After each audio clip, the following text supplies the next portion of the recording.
બપોરે જમવામાં મોડું થયું એટલે નરેશ જો આ બધું લઈને બેસી ગયા, પાના પકડ ને એવું, અને મેં જો રાંધવાનું કામ ચાલુ કરી દીધું. અરે મેં નરેશને કીધું તું ફોનમાં કે મારે આખા મરસાની કઢી બનાવવાની છે ને અરે ભાત પણ બનાવવાના છે, પણ મેં મરસા તળી નાખ્યા.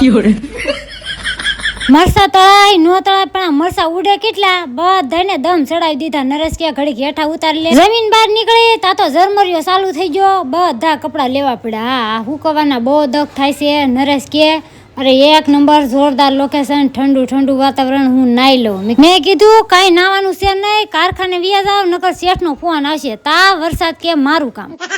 વરસાદ તો આવ્યો પણ પતરામાંથી પાણી એટલું પડ્યું એની વાત પૂછવામાં બધું ભીનું કરી નાખ્યું. પછી ગઈ મારા ભાભીની ન્યા. ભાભી તો અહીંયા મૂલદાની માટીનું હાબુ બનાવતા હતા. અરે આનથી કે ઓઈલી મોટું નો રે, આપણે ધોળા ધોળા થઈ જાય. પછી તો જો પાણી ગરમ કરીને સોપ મૂકી દીધું અને આ બધી વસ્તુ એમાં નાખી દીધી. સોપ ગળી જાય એટલે ઘડીક વાર એસ્ટે ઉતારીને હલાવીને પછી ઢાળી દેવાનું, એટલે 10 મિનિટ થાય એટલે સરસ મજાના હાબુ બનીને રેડી થઈ ગયા છે. આજ કોમેન્ટમાં વરસાદમાં નાવું કોને કોને ગમે. વિડીયો ગમે તો લાઈક